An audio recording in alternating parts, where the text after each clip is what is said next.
Jacob Albracht, Tommy Castor. This is Sports Daily on Wichita's #1 sports radio, 97.5 and 1240 KFH.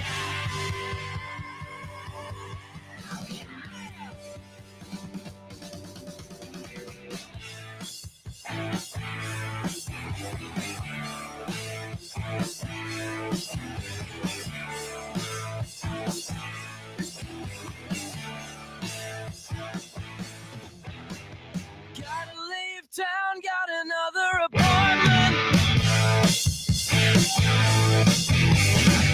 All right, welcome in everybody to another edition of Sports Daily. Glad to be here with you. Oh man, what a Monday it was for this guy. Got a Rangers win, a Cowboys win. Had some good bets. I'm Jacob Albracht alongside Tommy Castor. Jad Chambers producing for us. Welcome in to the show here on a Tuesday. IHOP hotline is open for you, which is brought to you by IHOP, 869-1240. Guests can enjoy the new pumpkin spice pancake combo. We'll talk about Monday Night Football, talk about Game 2 of the ALCS, Game 1 of the NLCS is in the books. So we've got all of that happened yesterday. We can begin to look ahead. We'll have Dan Israel, the executive producer of the Chiefs Radio Network, joining us at the top of the next hour to talk a little Chiefs football, looking back and looking forward. We'll have some giveaways for you. We'll give away some HTO, give away some hockey tickets. It is always fun this time of year. The fall is the best. It feels like fall outside. Tommy, good morning. How are you? I'm good. I'm probably not as good as you are because I know that you're riding high after a big win last night for the Rangers. They're 2-0 in the ALCS. So, I know that like yesterday you were pretty excited, and I can't imagine like how do we continue to grow this excitement if they win the series, then if they win a couple of World Series games, then if they're the champions, like you're going to be on cloud 9 and you might be a little bit unbearable. I've only been waiting my whole life for this, right? Like they've never been there. They've never gotten it done. So, forgive me if I'm a little bit excited about this possibility. It's still far from over. Both of those games were insanely close. But here's where we are now. And we've made it to this point. And again, like if you're not a Rangers fan, if you don't care about my kids going to college and so I have a big bet on them winning the World Series, then just root against the Astros. It's pretty easy concept, pretty simple. The Phillies get it done in the NLCS in Game 1. They're equally as hot as Texas is right now. But we'll get to baseball in a little bit. We had Monday Night Football there. The Cowboys beat the Chargers. I joked, and it sort of played itself out. Like, buckle up, everybody. Well, let's find out which one of these teams can blow it more, right? You've got maybe the two teams that are just absolutely dreadful late in games and big decisions. And, Dak missed an easy throw. It took a lot for somebody to win that game last night, but the Cowboys did. And the Chargers, it's the same old story.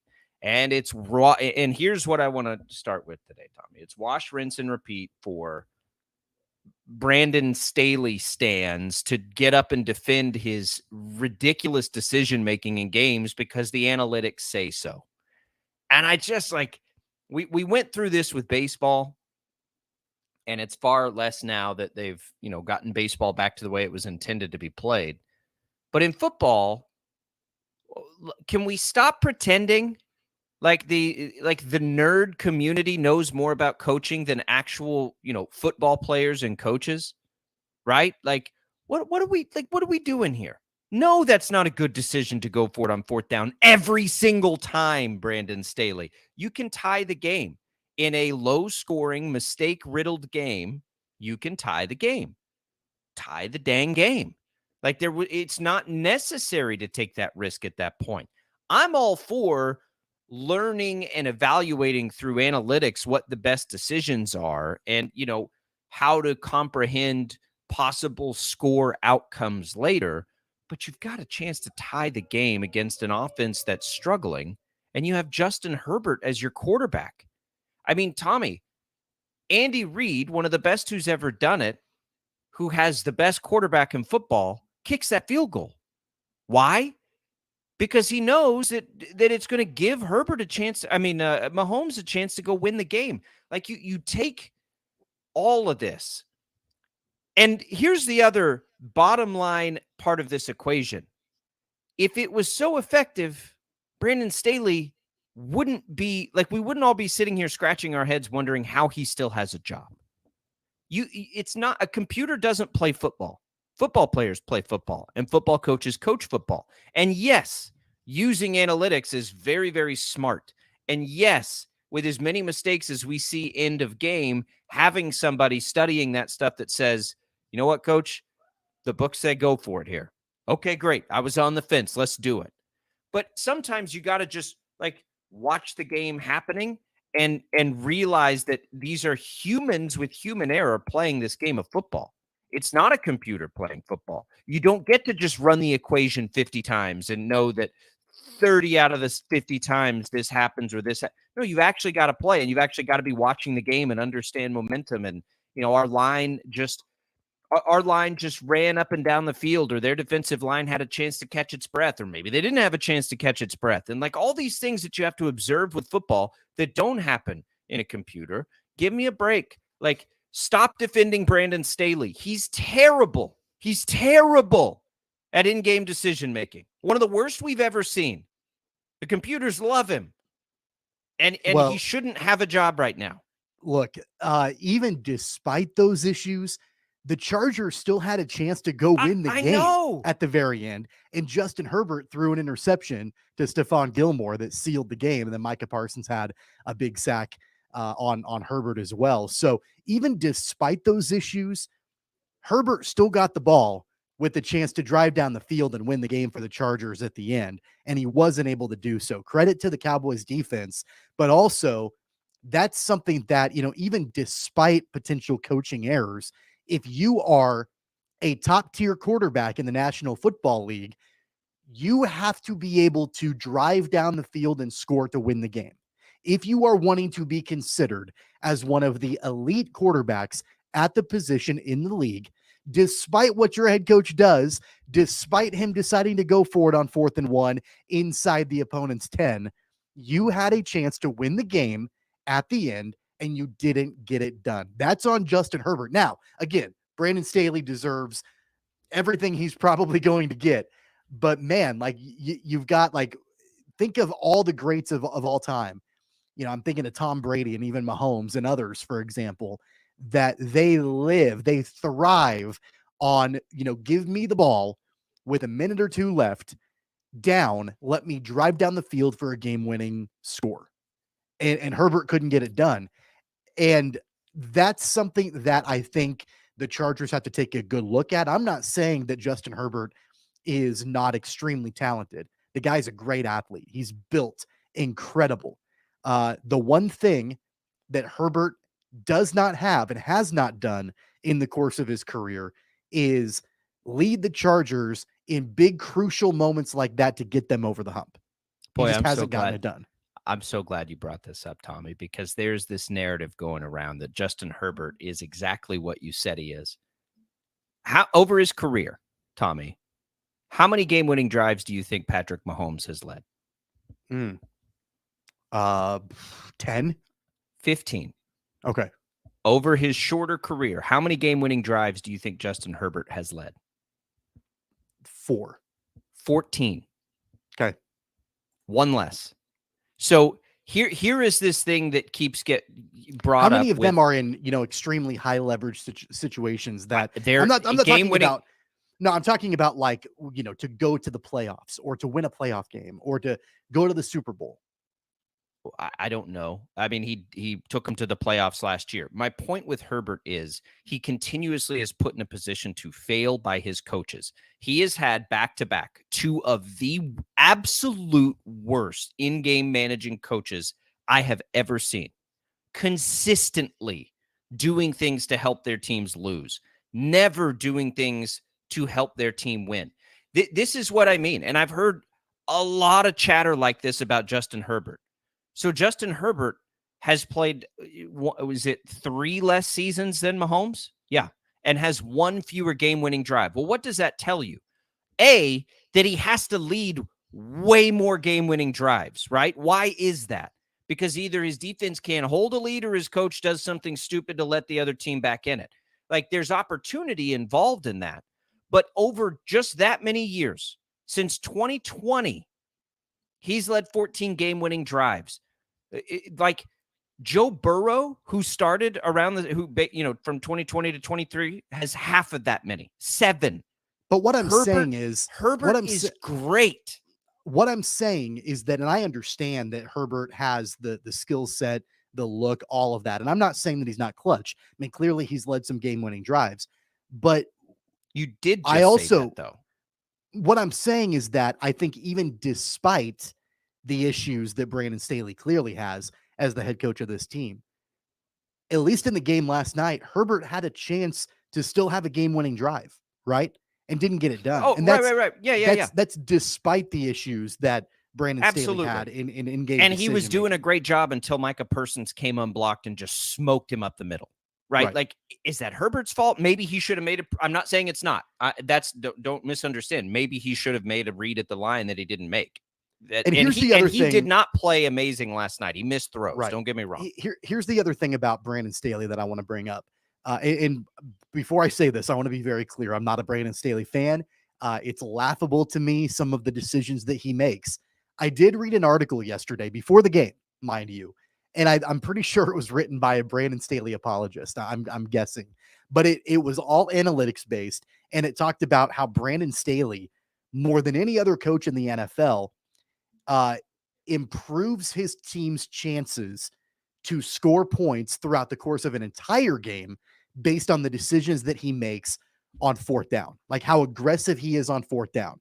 Now, that doesn't take into consideration that there are some very high profile, high leverage decisions that he makes that are bad, but consistently, and this is according to the article, not my opinion, but according to the article, throughout the entire game, even in situations like in the first quarter when it's, there's 10 minutes left in the first quarter and it really doesn't matter as much, the decisions that he makes throughout the game as the entire body of work, he adds more probable points to his team based on the aggressive decisions that he makes. So I think that what ends up happening is that, and that may very well be the case, but these high profile, high leverage, nationally televised primetime decisions when he's in the spotlight overshadow all of that.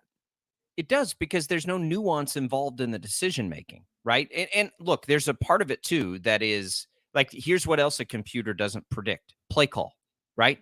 Like, you have no predictive capabilities to know what you're going to run, the probability of executing on that play because of what defense the opposition runs. Like, all of those things can't get factored in. That's why they have to run a million equations to find out, yeah, this is the play.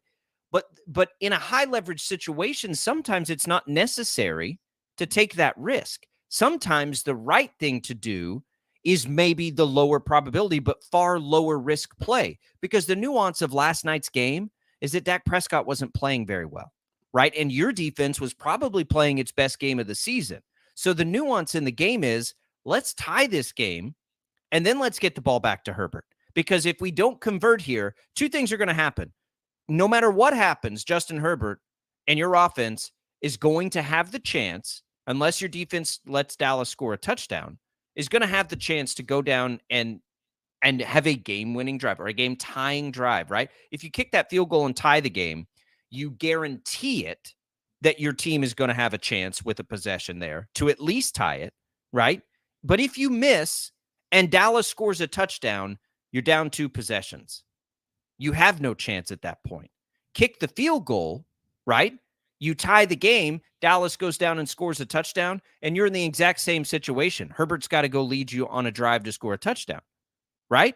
Like, is what I'm saying making sense? Like, there's no, like, you're not taking in like a game flow scenario into that. If you kick that field goal, at worst, you're going to have a chance to go tie the game, right? At best, you've still got the exact same chance to go win the game, albeit you can win it with another field goal instead of a touchdown. So, like, it doesn't make sense right there to go for it. I'm all for going for it throughout the game. I believe that throughout the course of a game, he does, those decisions do allow you to potentially score more points. But the problem is there's no nuance in, you know what, it's late in this game. Let's make the smart play based on actually playing football, not based on whatever predictive whatever comes into a game in the first quarter with 12 minutes left. It's not the same. I think that there's an underlying concern that is much bigger picture than this particular game last night for the Chargers. Oh, sure The fact of the matter, and it's not even necessarily, in my opinion, the coaching decisions. Here's what it is to me. Brandon Staley has been billed as a defensive coach throughout his time in the league. And that's why the Chargers brought him in. He's a defensive coach. They built one of the most expensive and high-profile defenses to go along with Brandon Staley being a defensive coach. The reason why Brandon Staley, in my mind, went for it on fourth down in that game is because in his mind, the thought was, we score, we kick the extra point, we go up by 4. And then all the Cowboys, the Cowboys have to score a touchdown at that point. He didn't trust his defense enough to be able to hold the Cowboys to just a field goal, right? So if you score the touchdown, you kick the extra point, you're up by 4. Then you force the Cowboys to drive down the field and actually score a touchdown.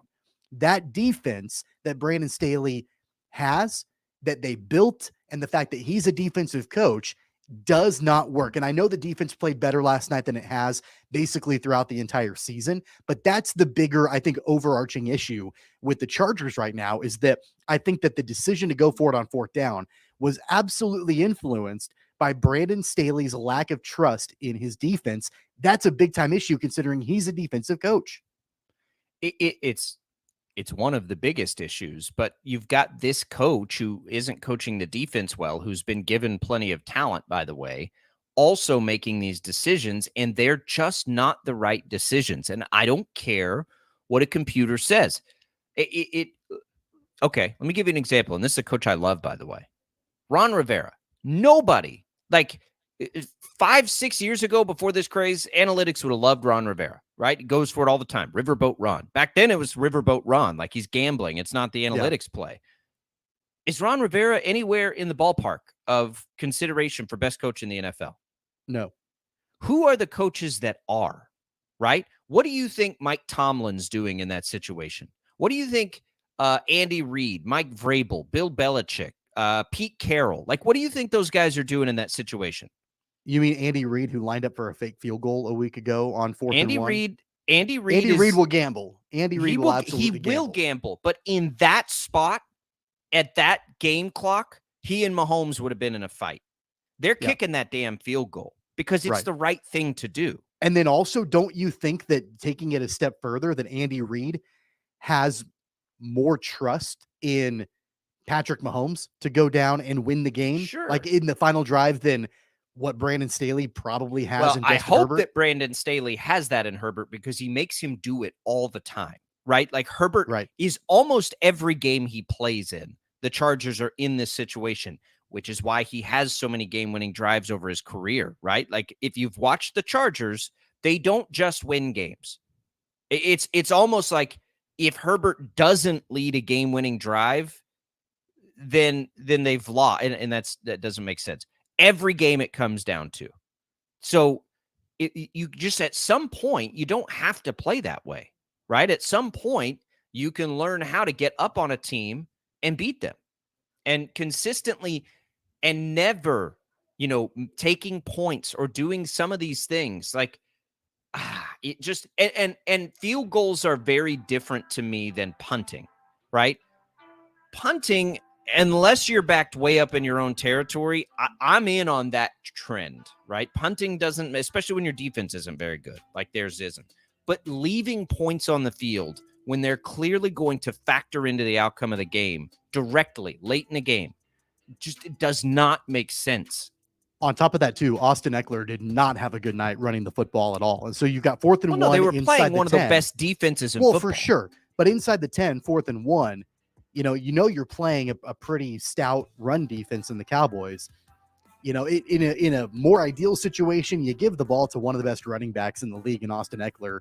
If you're going to go for it and try to get the first down, they didn't do that because Eckler wasn't having a good night because of the Cowboys defense. So here's the other part of that. And this is where, again, like analytics is on the fly is not going to play into this for a coach. So that what's best case scenario, right? Like you get a touchdown, right? And you go up and the Cowboys have to drive. But if you don't, that's the other factor. You're going to put Herbert in a situation in a best case scenario if you don't convert there to need to go score a touchdown or a field goal. Well, with time running down and they have to throw the ball, you've now given arguably the best defensive player in football a massive advantage over your offense. Micah Parsons gets to pin his ears back. If you've got that game tied, or maybe you can run the ball a little bit. Like it's and you don't let Micah Parsons play that way.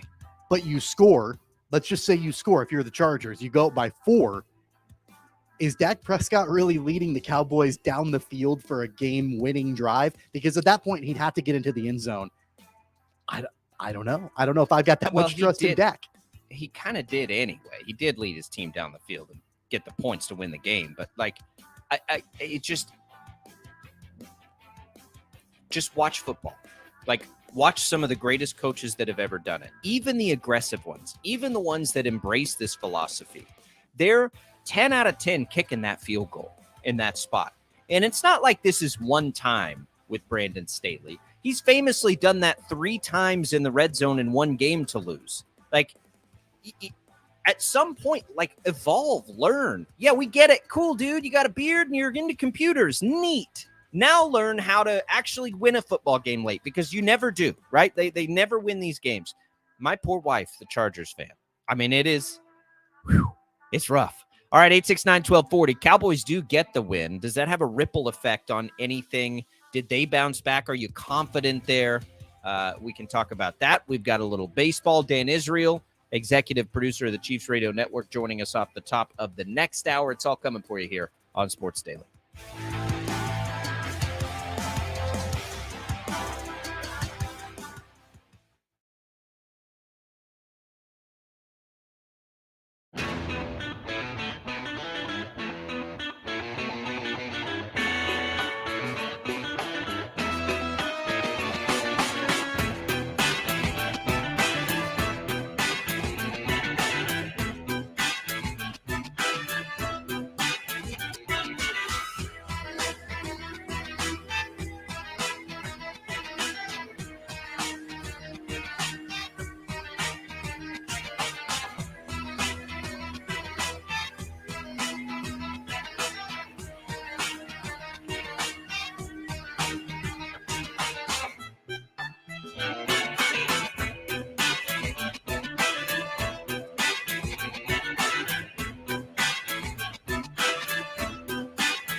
The commercials are over. Yo, I haven't got all day. 869-1240. Time to get busy. This is Sports Daily on KFH.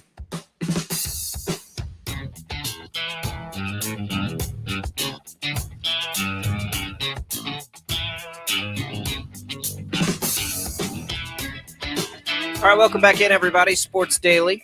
Austin asks, are the Chargers in a must-win versus the Chiefs Sunday to stay in the division race? Yeah, I would think so, Austin, to stay in the division race, not necessarily to make the playoffs, but if they want to beat the Chiefs for the AFC West title, yeah, they got to beat the Chiefs in that game.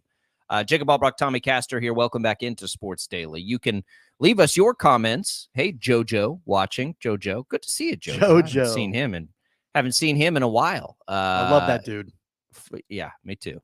We've got video comments there. You can watch our video stream on Facebook, YouTube, Twitch. You can also, of course, listen for free on the Odyssey app and stream it. The Cowboys get a win on Monday Night Football. Are you a big Cowboys fan? Well, you can check out the Odyssey original podcast, Love of the Star. Today's episode recapping Dallas's victory over the Chargers. Again, you can follow Love of the Star free on the Odyssey app or wherever you get your podcasts. We've got giveaways coming in this hour as well. You brought up the Herbert thing, Tommy, and I love that because I think there's starting, you're starting, and they're not even whispers anymore. There's definitely a segment that thinks he's overrated. I am not in that segment. I think he's fantastic.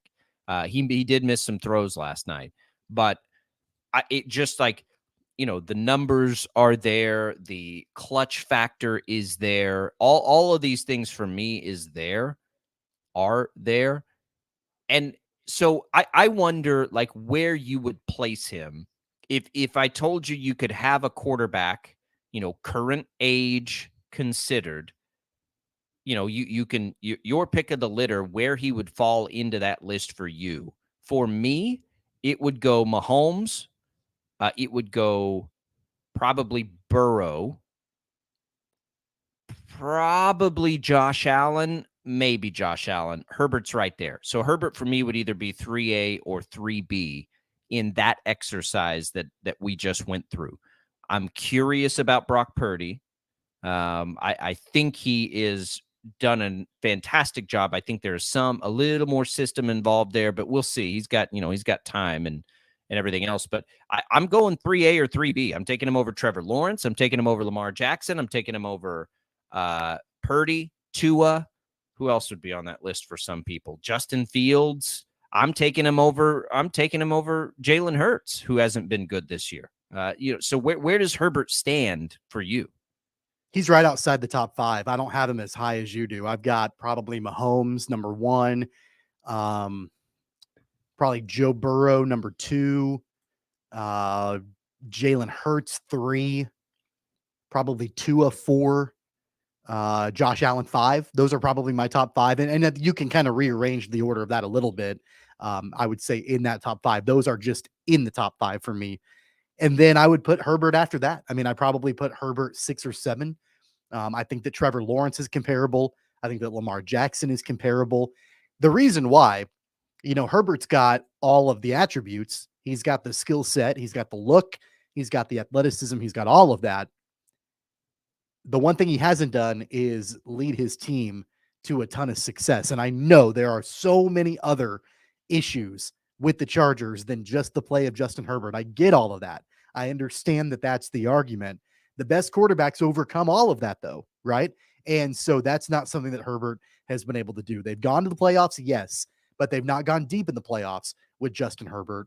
Until he does that, Tua's in there for you. Tua's ahead of him. Tua hasn't done that either. Tua's in there solely because of the way he's played this year. I think Tua has, jumped up as far as what he's been able to do on the field this season. I think that's unfair. I mean, Tua's had no postseason success. Has he even made the postseason? I mean, you have to keep in mind he was injured for a good majority of last season. He's only been in the league for a couple of years. Yeah, I mean, he started the same time as Herbert, I think. The same draft, wasn't it? Yeah. So he's, again, if you go to game-winning drives and clutch late, he's got half as many as Herbert. Jalen Hurts has 5. Herbert has 14. I think there is this perception against Herbert that's developing. And again, this is the point of this conversation. Like we are holding things against Herbert that we're not holding against others.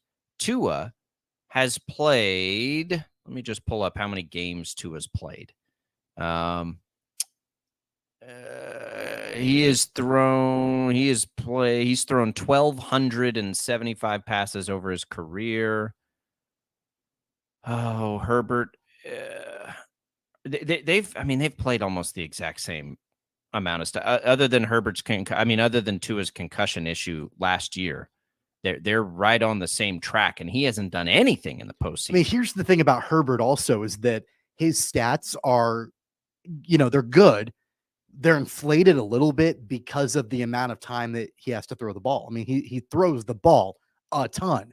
And I know it's a pass heavy offense. I know that's the way that has been built around him. And I don't know the stats on this, and I don't have them in front of me, but I would imagine he throws the ball maybe more than anybody else. Somewhere around there, right? Like in the course of his career and the time that he's been in the NFL.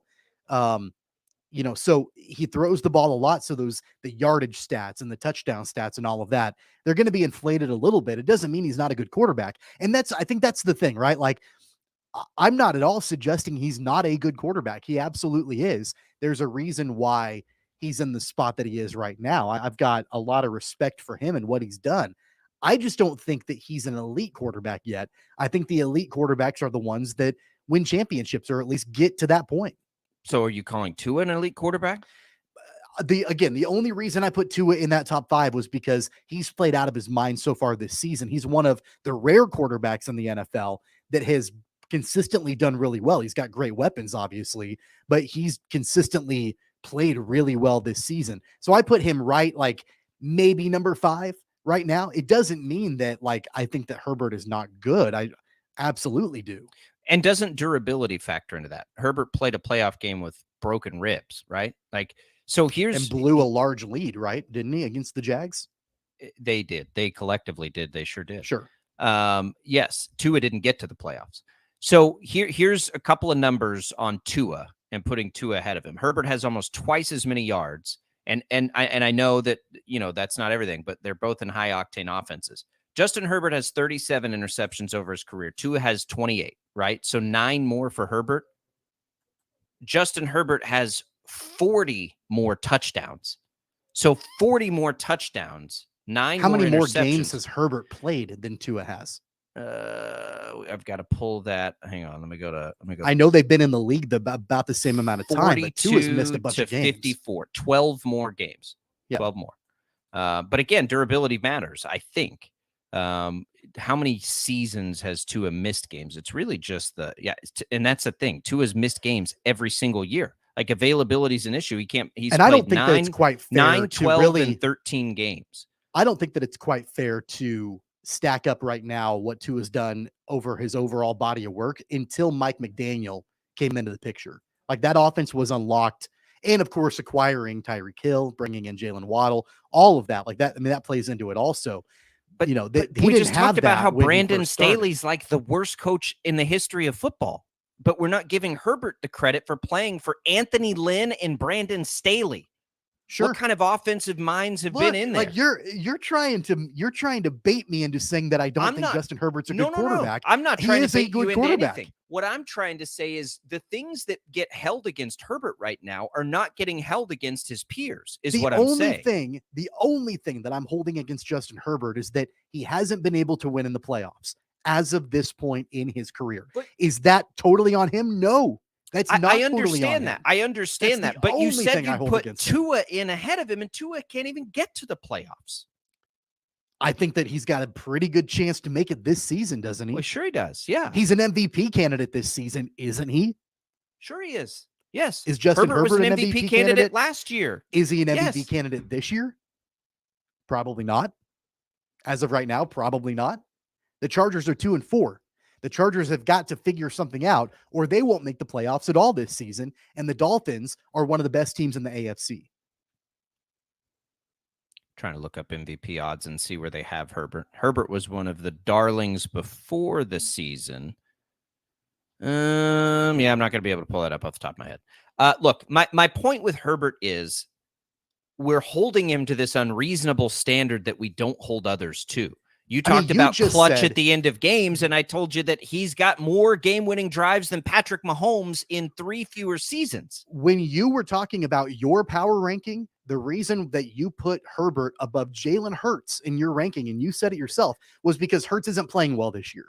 That's my reasoning is Tua is playing well this year, right? So Tua should be higher up.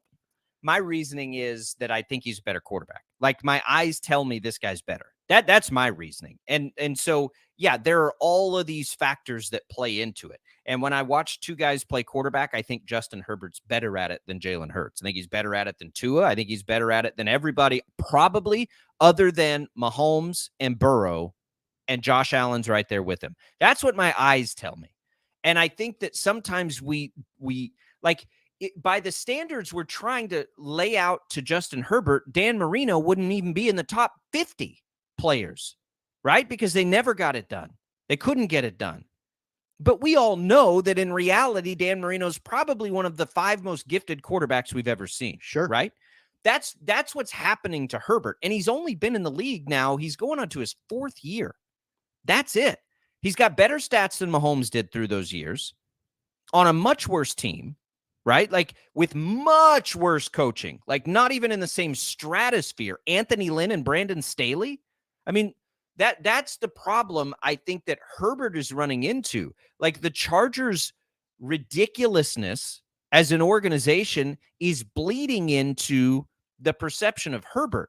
And it's not just you. Like, everybody, I catch myself doing it when I'm watching, and I'm like, well, maybe he's not. And then I watched last night, and I just watch him play. And yeah, he missed throws. He made some overthrows. But that dude is awesome. And that's what makes me so mad, because I think the most important thing to the NFL is great quarterbacks. Like, you got to have it. And he is one. And he is being, like, suppressed so greatly by the Chargers' ineptitude. And I know Chiefs fans love that, right? Because you hate the Chargers. I get it. And you don't want to see Herbert succeed. But for like the betterment of football, I want to see him succeed. And it is so aggravating to watch that game play out that way last night. Like, watch Dak Prescott play quarterback and watch Justin Herbert play quarterback. I mean, it's not close, right? Not even close. And it's just, yet Herbert can tell, I don't know. It drives me nuts. And it's gonna, like, people are, and I don't think NFL people think of him this way, but man, like, why aren't we holding against Joe Burrow how he's played this year? I guess because he has an injury. What about Jalen Hurts? He's like, he doesn't even look like a top 20 quarterback right now. I'm just confused because I don't know if you want me to power rank these quarterbacks based on what they're doing this season or their overall body of work. No, based on, like, who would you take? Like, just who's the best quarterback, not based on anything other than who you think the best quarterback is. It's fine. I mean, I don't have any problem with Tua up there. I just don't think he's as good a quarterback, but that's fine. Top 5 is fine. Tommy, I would be willing to bet you there are plenty of people that wouldn't put Herbert in their top 10. Oh, they never win anything would be their argument there. And that's what's driving me nuts. Like, they never win anything. Like, we'll just watch him play football.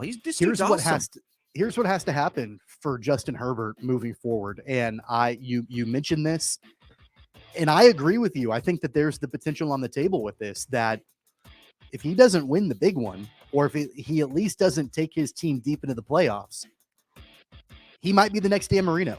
And Dan Marino was a great quarterback. He was one of the best of all time. Never won the big one.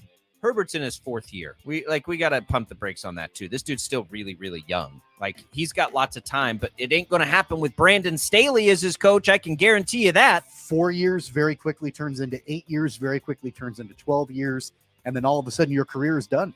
And then all of a sudden the Chargers have another Phillip Rivers. I get it. I promise. I'm married to a Chargers fan. 869-1240 is the number on the IHOP hotline.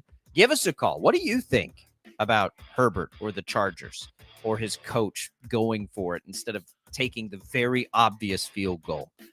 Cowboys win Monday Night Football. Let's give away some tea and coffee here. HTO We'll give away 1 free tea card, 1 free brew house, which is all the coffee offerings card. You can get the tea at the Wichita East, West, or Derby location. You can get the brew house coffee at either the East or Derby location. Jad will get us a winner. First caller, go check out all the new fall flavors, 869-1240. On the IHOP hotline, we'll get a winner. We'll give away some hockey tickets next hour. Let's talk a little bit of baseball when we come back here on Sports Daily.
All right, welcome back in, everybody. Congratulations to Jeremy for winning some iced tea and coffee from HTO.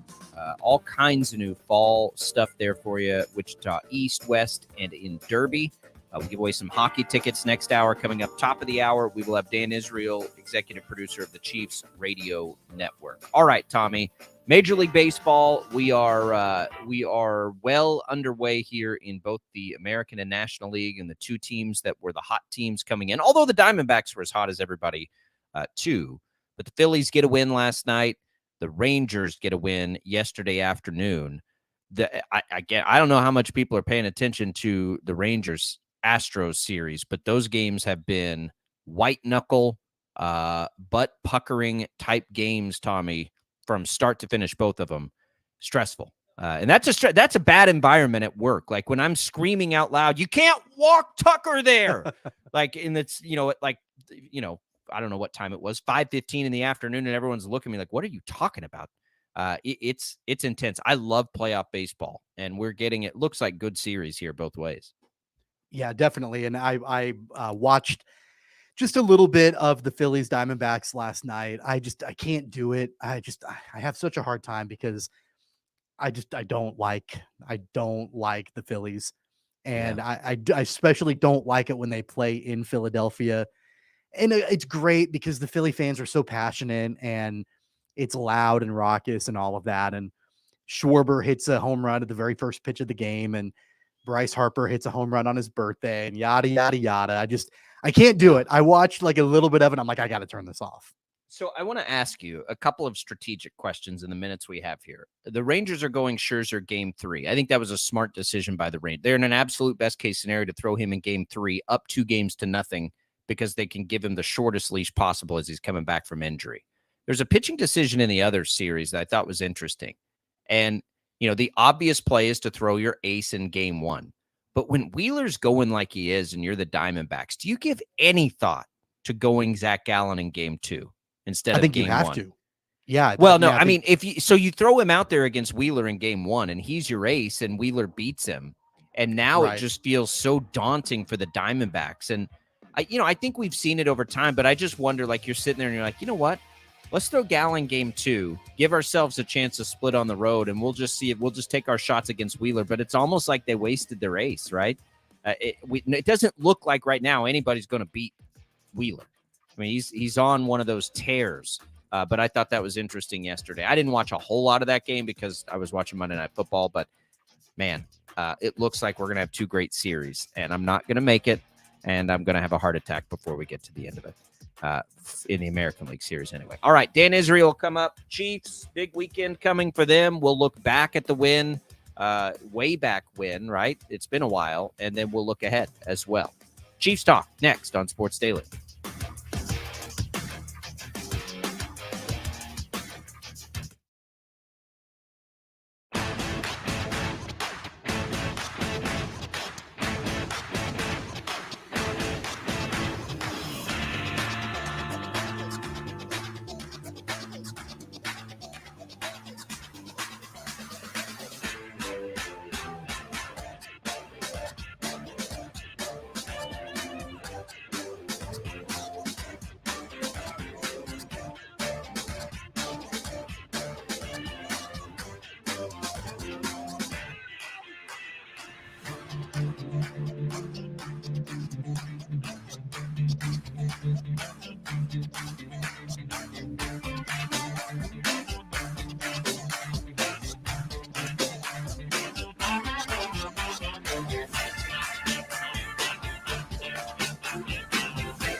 Caught! Touchdown! Kansas City! Hey, Chiefs Kingdom, we have you covered.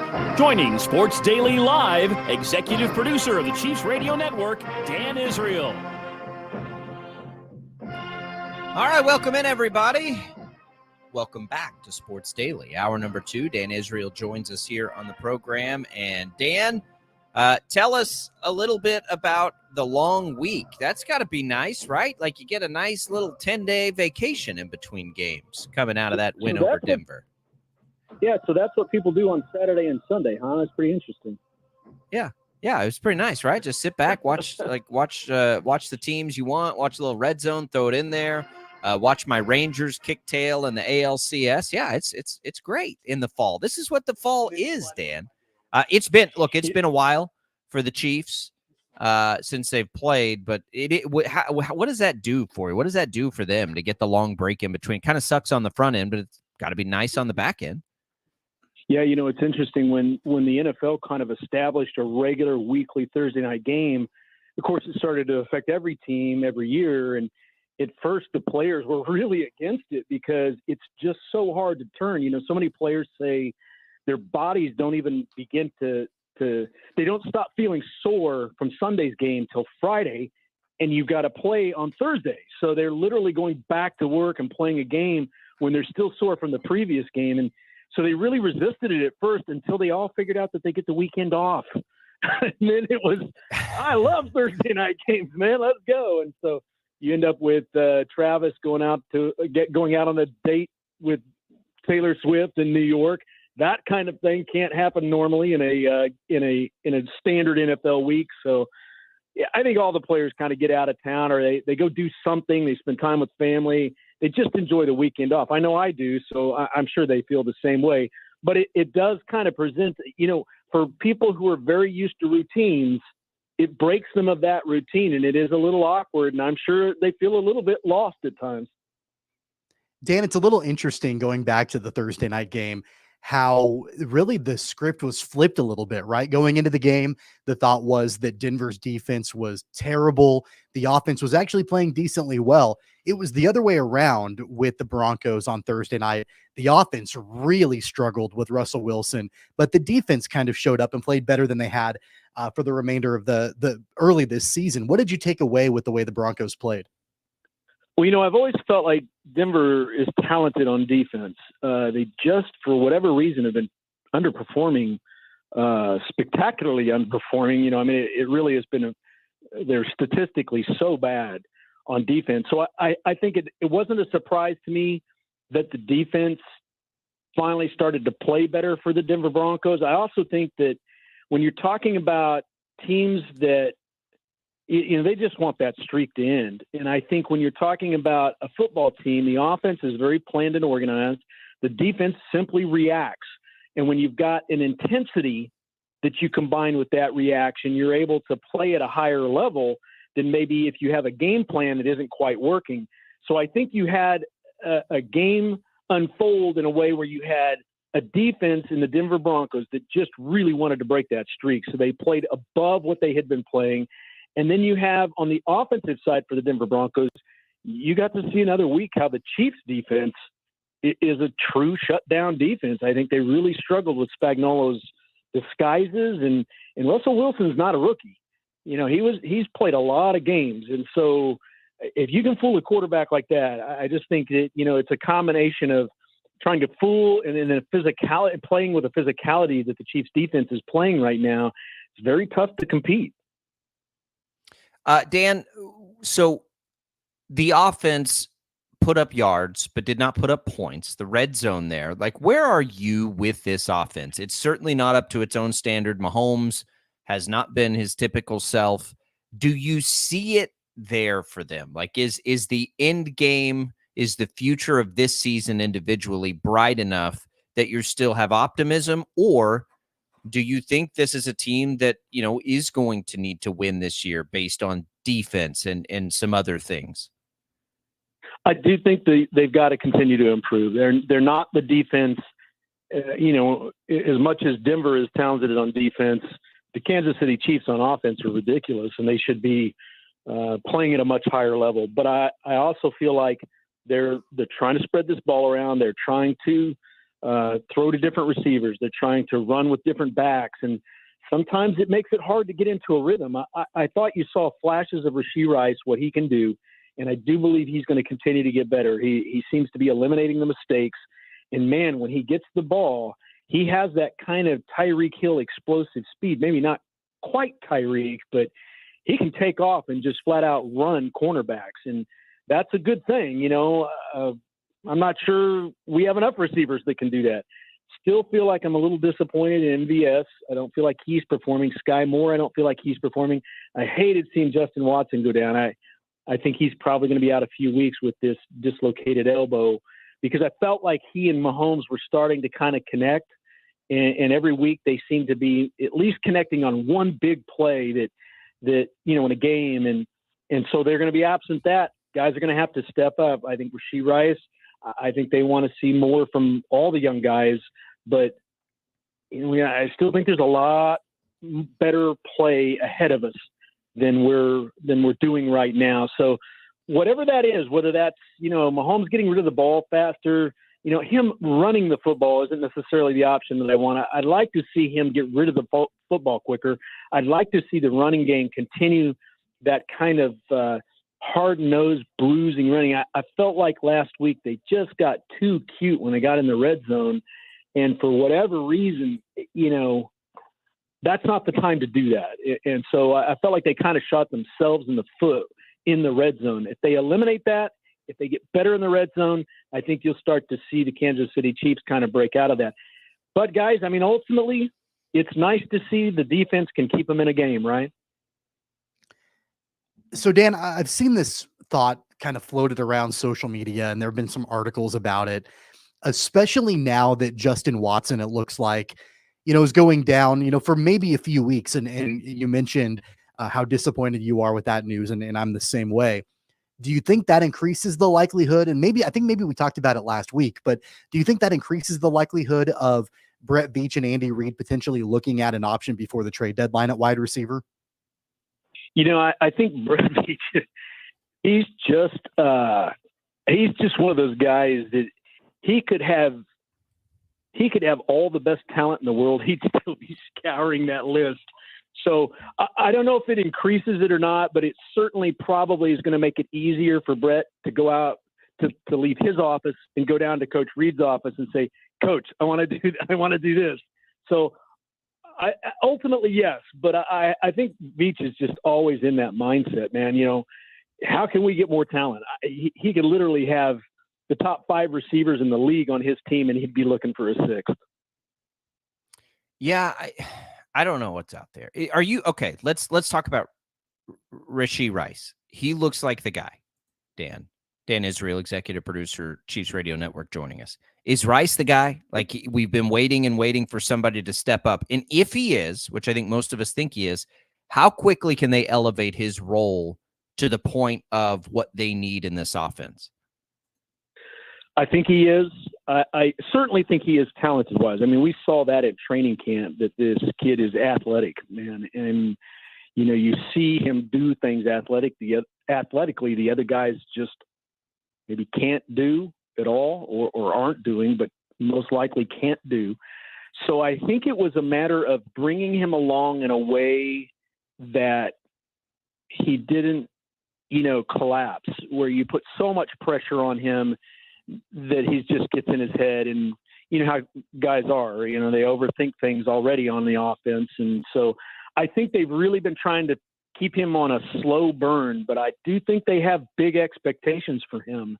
And I think the other thing is that these guys, and I always felt like this with McCole Hardman, it always struck me odd with McCole Hardman and Demarcus Robinson. You've got all this competition around you.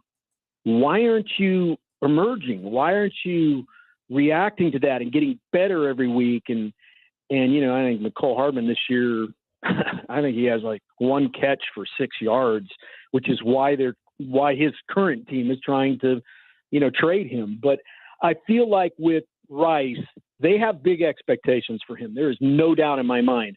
I don't think they expected him to be that number 1 guy this year, but I do think they were expecting that in future years. And so they might accelerate that given the conditions, given the fact that MVS isn't really doing much. I think they probably are turning the heat up a little bit. And I think the more success that he has and the more comfortable he feels in the Chiefs offense is not easy. It has you take any given formation and they might be able to run 6 to 10 plays out of that formation. So it's a lot to learn. And you guys know how receivers are. If you play the X, you got to also know the Y and the Z, because at any moment you could be moved. And so I think they're trying to just not overwhelm him, but the better and more comfortable that he gets in that, I think the more they'll push him, because I do think they're looking at him like he's the guy that can be that explosive receiver that can get separation. He's just been plagued with some mental errors and some physical errors, balls in his hands that he's dropped. But he seems to be eliminating those. Every week he gets a little better. So I think the expectations will probably ramp up as well.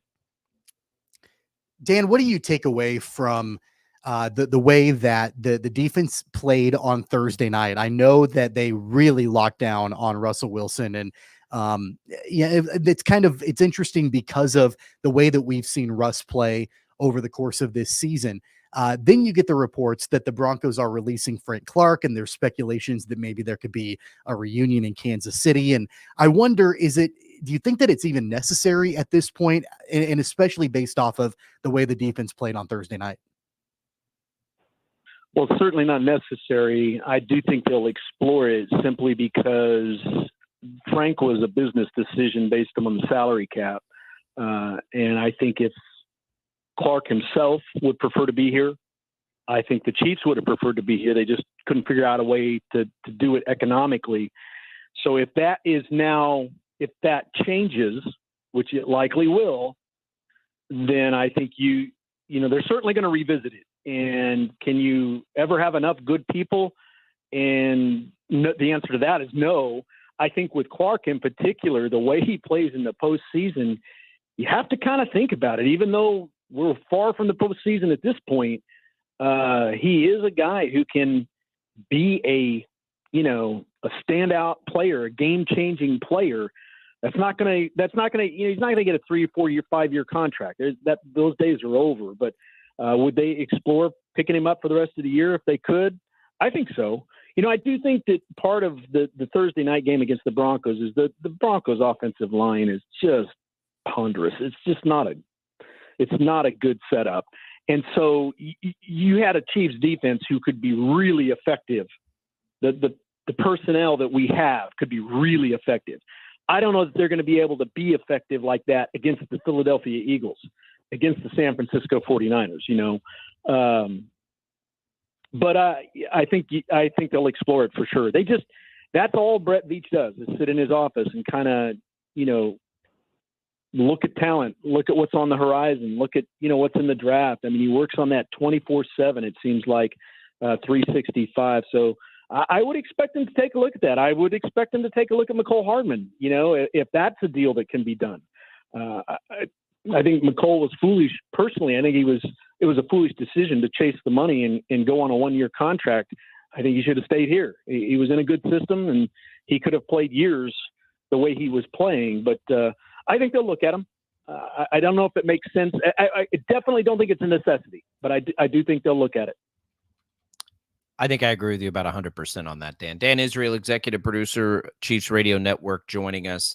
All right, so you get a desperate Chargers team coming in on Sunday afternoon, a team that we saw last night. I mean, wash, rinse, repeat with late game decision-making and everything else. It is fascinating and mind-numbing to see them find new and creative ways to not win games. But we know that they're good. We know their quarterback's good. Like, this feels like a really desperate and dangerous team. But, man, what did you make of last night, and how much did the Chargers concern you this weekend? I was working with a buddy last night, and we were watching the game, and we were both like, boy, it is hard to root for the Cowboys, man. This is just difficult to do. But last night I was a Cowboys fan. But I think you're right. I think Justin Herbert is a tremendously talented kid.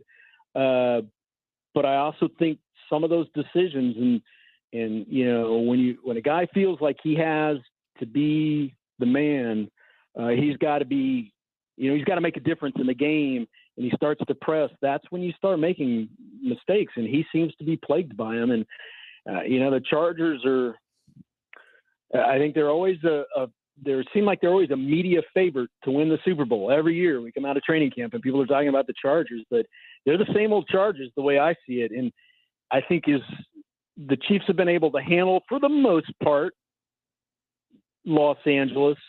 This is a different Chiefs defense. And I think Herbert's going to find it even tougher. And I think it being in Arrowhead, it could be a back-to-back tough week for them, especially on a short week. I think they're going to find it hard to come play. But, you never want to play a wounded animal. I think that the Chargers are going to be stinging. They're going to bring their A-list. They know us well. We know them well. But I just feel like, Steve Spagnuolo is going to be ready for Herbert. And they're missing a couple of key players as well, but they couldn't seem to get the running game going. So, it's all about Herbert's arm and his decision making. And in the fourth quarter, he just did not live up to it. I want to ask you, Dan, before we let you go, something we opened up with after watching that game last night, and the continuous refusal to take points late in games from Staley. We know analytics plays a factor. We know Andy Reid is very, very aggressive. I cannot imagine Andy Reid not taking that field goal late. Like, where is that line? And if we look at the best coaches that we would all probably put on those lists, none of them are the go for it every time, never kick field goals camp. Like, why do you think this analytic, like Staley, for instance, why is he so stinking stubborn with that stuff? Yeah, that's a good question. I always found it interesting when we went through the Todd Haley era. There were certain things that Todd did that were based on, probabilities and statistics. There's a missing human factor in that. And if you go for it on fourth down and you make it, of course you're saying, look, offense, I believe in you, man. Go do it, right? What happens if you don't make it? Then the offense says we can't do it. I think there's just a mental thing going on there that he's not factoring in. He's looking at pure numbers like it's Moneyball. And I just don't think, for whatever reason, he's looking at his own situation. I mean, I know of 2 games against us that he lost based on those decisions. Look, he tried it. He should be saying it didn't work. But you hit it on the head, man. He's just stubborn with it. And as long as he keeps making mistakes, I'm happy about it, because I just think I don't understand it. There's times I feel like in my 35 years, if there's one thing I brought forward in all that time from Marty Schottenheimer, it was take the points. Take the points, man. Just do it. And 7 points. I just look at the best, like Dan, who are the best coaches we think about right now in the NFL, right? Tomlin, Andy Reid, Belichick, maybe still Pete Carroll, Vrabel, like all these guys. Like, what are they all doing 10 times out of 10 in that situation late when you can tie the game? They're all kicking that field goal, every one of them. And some of those guys use analytics all the time. I know. And I that whole, I realized they were at home, but still, live to fight another possession, man. I just don't understand it. It doesn't make sense to me. And I really think Staley's a good coach. I do. I think there's so many good things about him. That is a weakness. That is a blind spot for him. And I'm surprised an owner or a GM or somebody hasn't kind of held a mirror up to him so he can see it.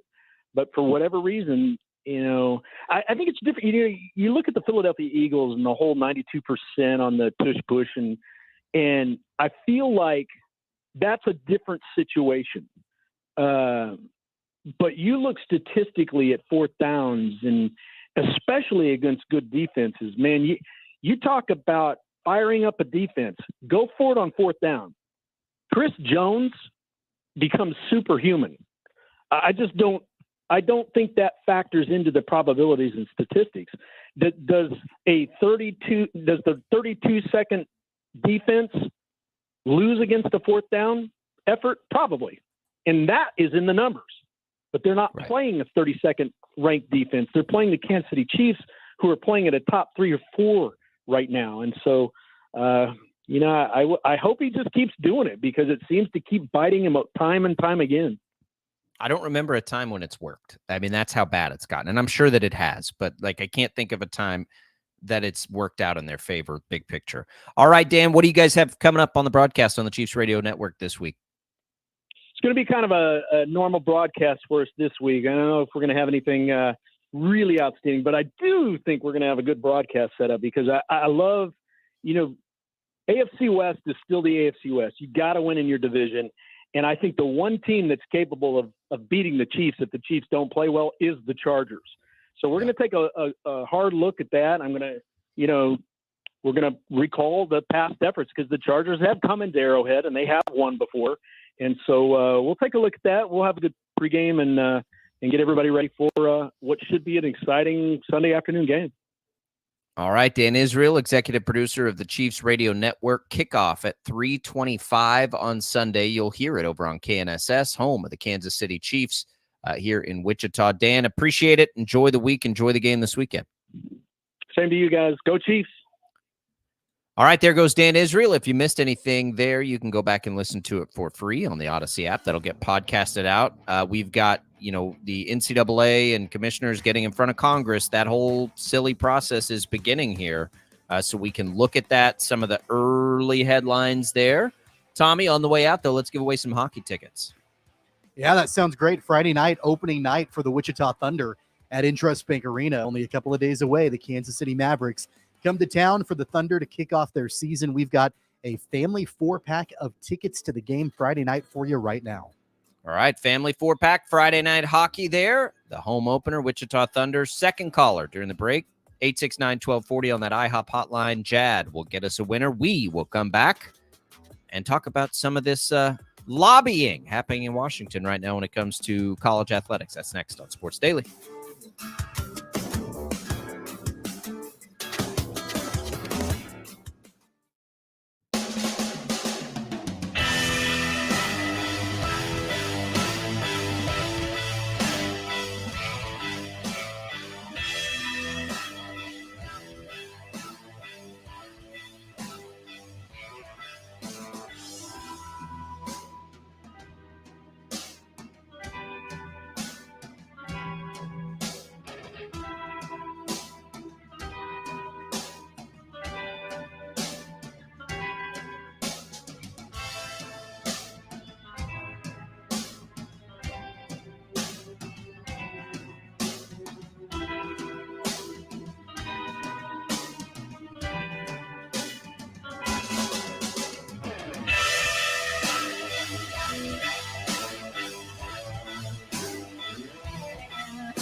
Sports Daily is on KFH.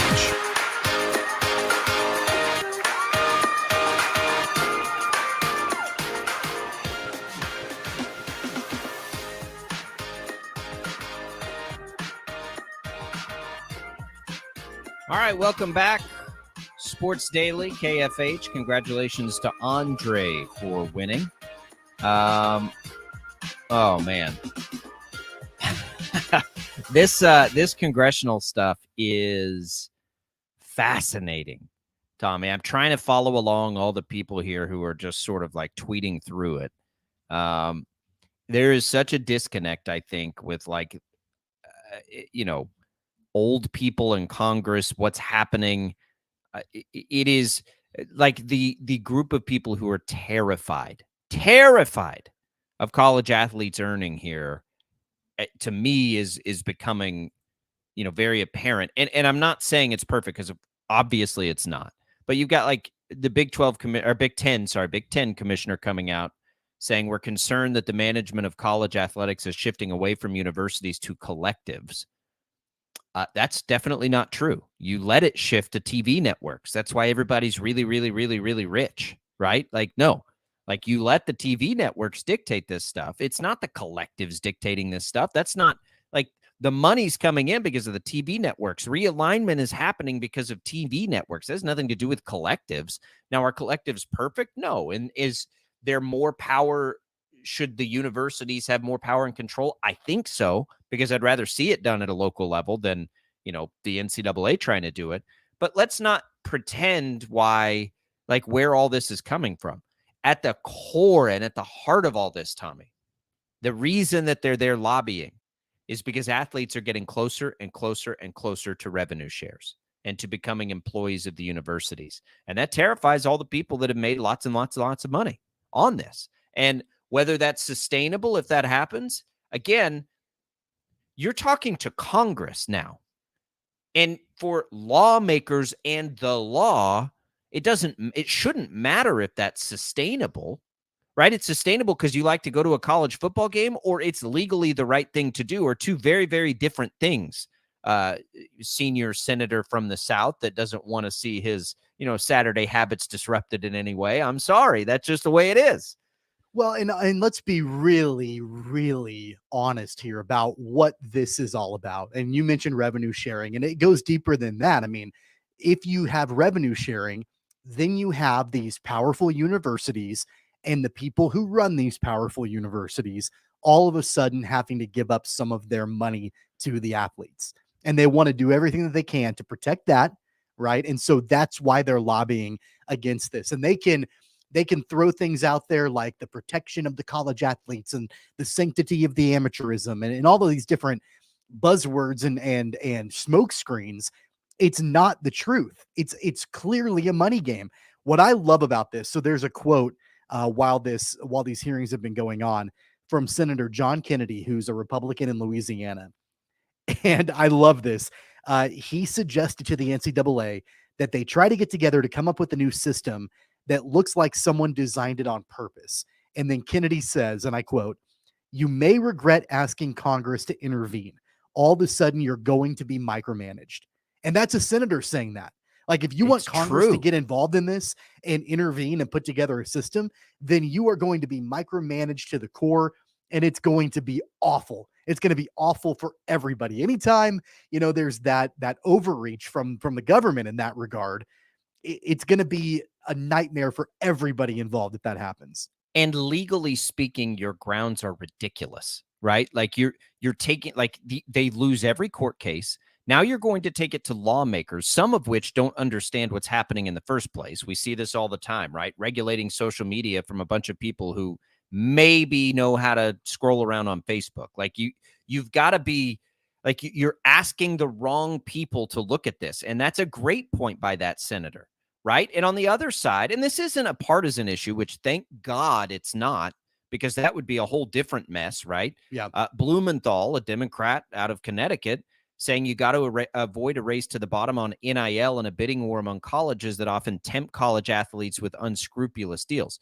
That is a problem, right? Is these these actors and these people not delivering on what's promised. That is something that needs to not happen.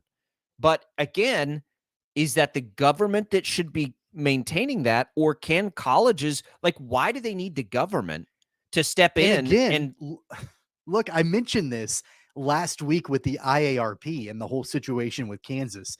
And I went on this rant and we talked about it a little bit about how the NCAA is utterly irrelevant at this point.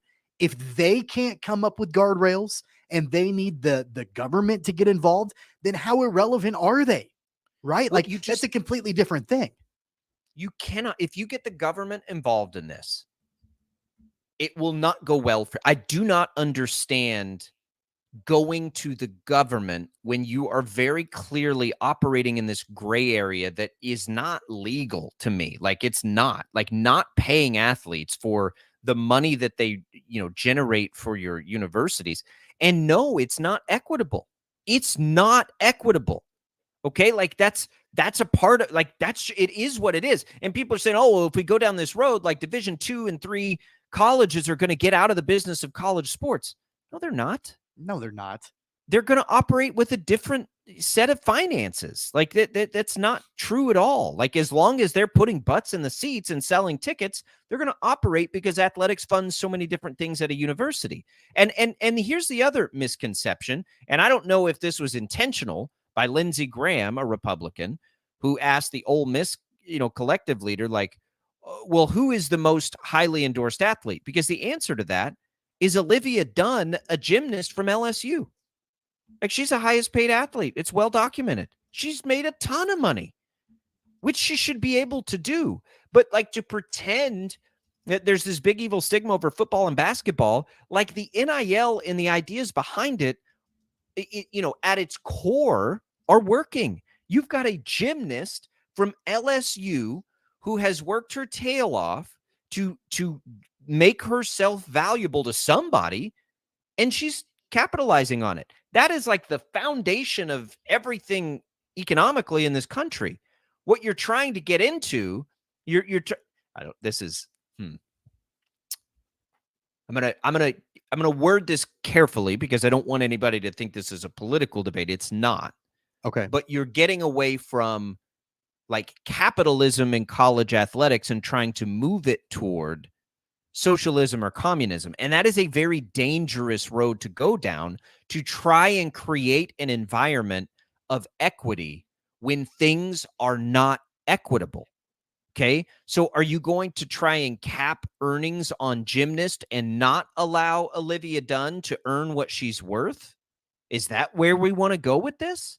Yeah. Because I don't think it's where we want to go with this. But if you try to do that with football or basketball and say, okay, well, everybody can only spend so much. Okay. So you're going to salary cap this. One, that's going to limit the top end. And I don't think it's going to bring up the bottom end. It's going to limit the top end.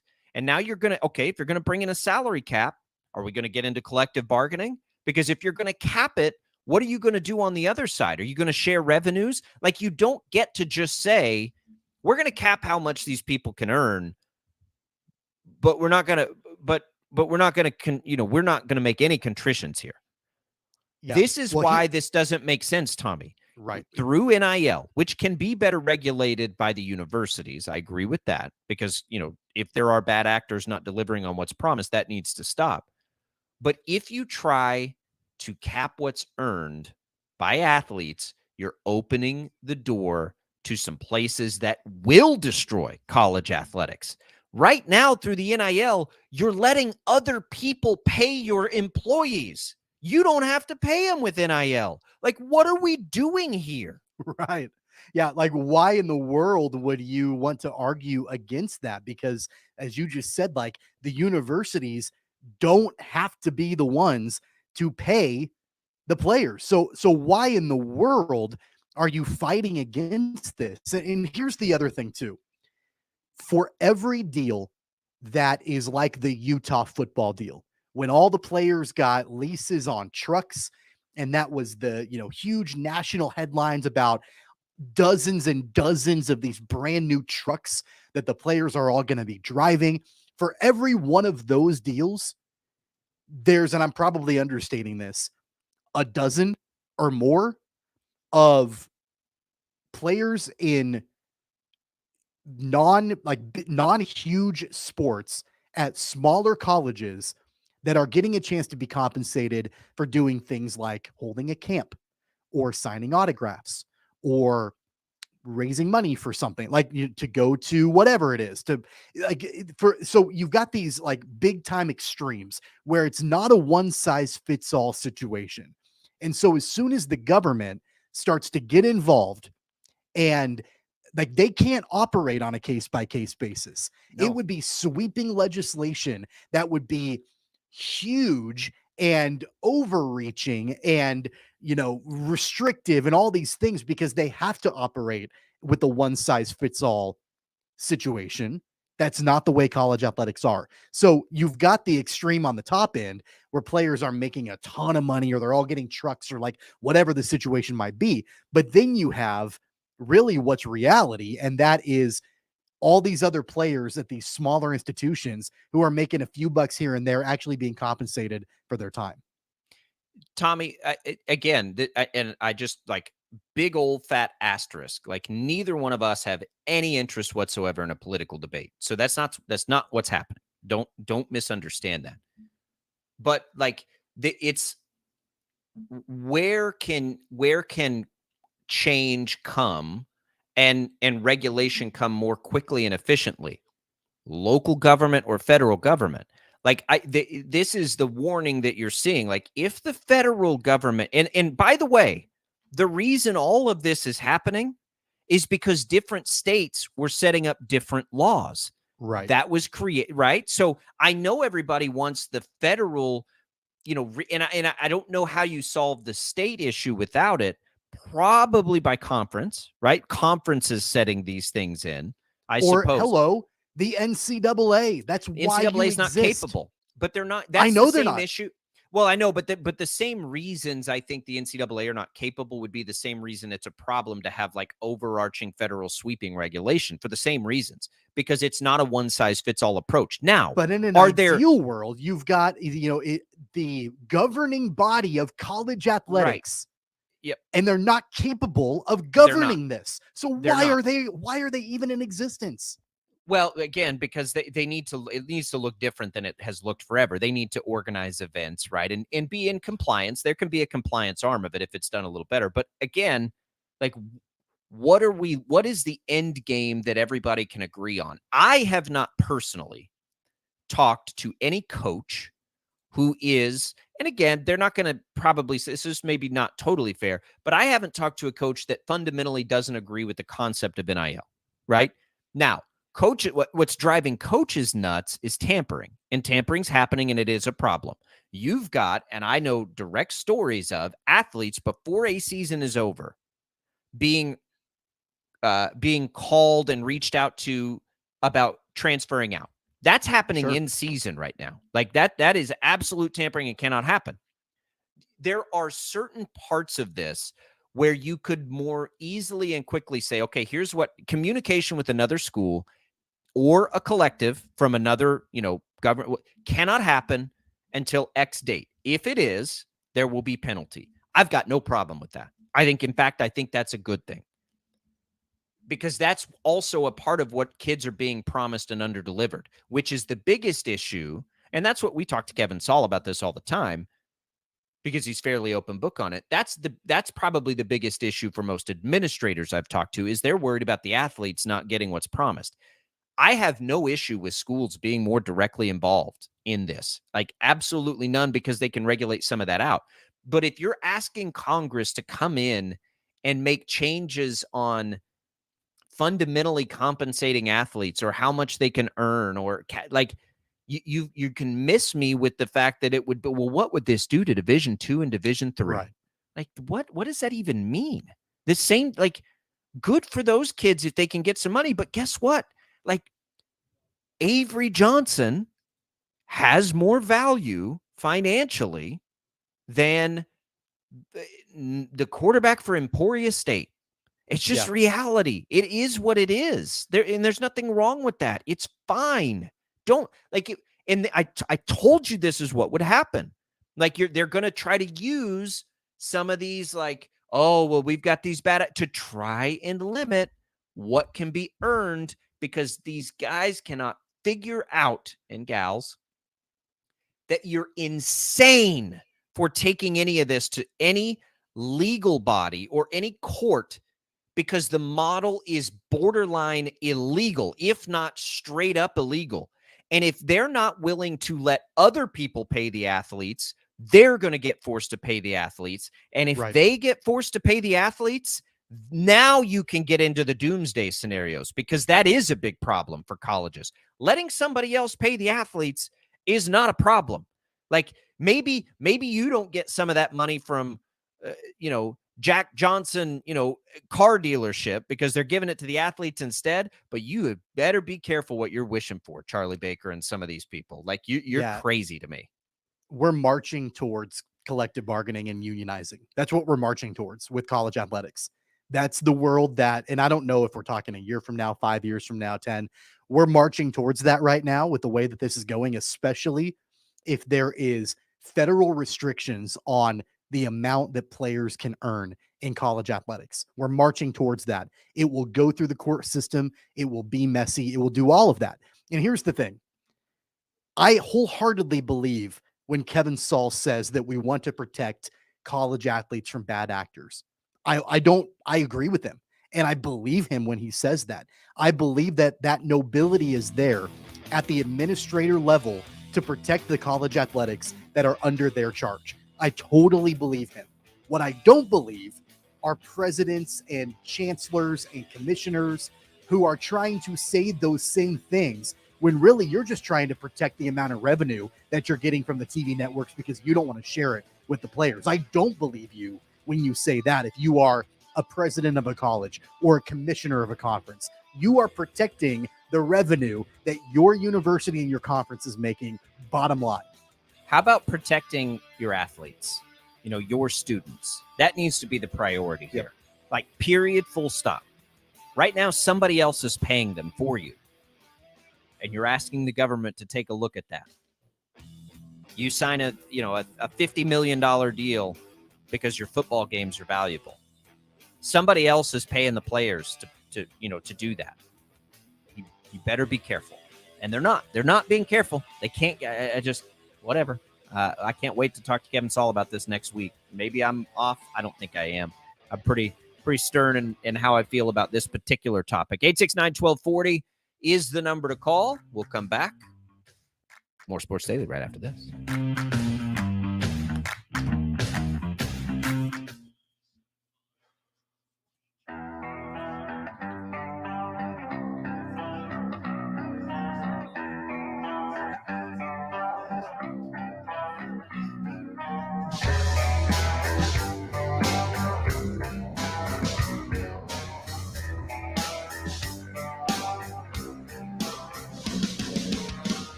All right, welcome back in, everybody, here to Sports Daily. Jacob Albracht, Tommy Castor. We've covered a lot of ground today. Coming up tomorrow on the show, a couple of good ones.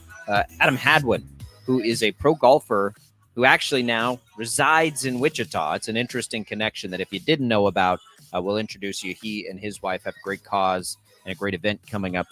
Adam's gonna jump on and talk to us tomorrow, as well as Wichita State head men's basketball coach Paul Mills. Going to come in. Wichita State had its media day. It's been a while since we've talked to Coach Mills. We'll get all caught up. And Tommy, I hear he's an Astros fan. Oh, that's going to be fun. Am I going to have to moderate between the two of you? I'm going to have to take him to task on that a little bit here. So we're going to have to get to the bottom of that. I'm excited for Adam Hadwin tomorrow. If you are a PGA golf fan, you probably know he was in the mix to win the Shriners Children's Open in Las Vegas just a couple of days ago. Finished second place overall, but was in it until basically the very end. So I know we're going to talk about the cause and all of that, but it's great timing because he almost won PGA tournament just a couple of days ago. Yep, it was really cool. I saw that pop. I was watching football, and I saw his name. I think it was third at that point. It was college football I was probably watching. I'm like, immediately text Tommy, and I'm like, whoa, how about this timing here? Because I've known we were getting Adam on. So that'll be really cool. Looking forward to that. Looking forward to Coach Mills tomorrow. It'll be a big Wednesday show for us here on Sports Daily. By the way, Cowboys win Monday Night Football. If you are a big Cowboys fan, you can check out the Odyssey original podcast, Love of the Star. Today's episode recaps Dallas's win over the Chargers. Again, you can follow Love of the Star free on the Odyssey app or wherever you get your podcasts. Love hearing from you guys on our video stream. Lots of good comments today. You can, of course, always call that IHOP hotline, 869-1240, which is brought to you by IHOP, where you can enjoy the new pumpkin spice pancake combo. We've covered a lot of ground here. We'll tell you what's coming up next as we return on Sports Daily. Congratulations, too, by the way, to Andre and Jeremy, who win our prizes today. We always try to give stuff away. If maybe you tune in and you don't catch any of that, we try our best every day, especially when Jad's in here back there managing things, to give some stuff away. So we'll continue that as well. We'll come back. We'll tell you what's on the network tonight. What's on tap next on Sports Daily.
All right, everybody. Good show. That's it. Glad to be here. Jacob Albracht, Tommy Castor will be back with you tomorrow again. We will have Adam Hadwin, pro golfer, and Paul Mills, Wichita State men's basketball coach, on the show for you tomorrow. Jim Rome follows us here. Bob and Jeff from 2 to 4. Zach Gelb will take you till 6 o'clock when you get the Chiefs Kingdom show right here on KFH. That'll do it for us. Thanks to all our listeners, watchers, callers, everybody in between. Tommy Castor and Jad Chambers, I'm Jacob Albracht. See you tomorrow.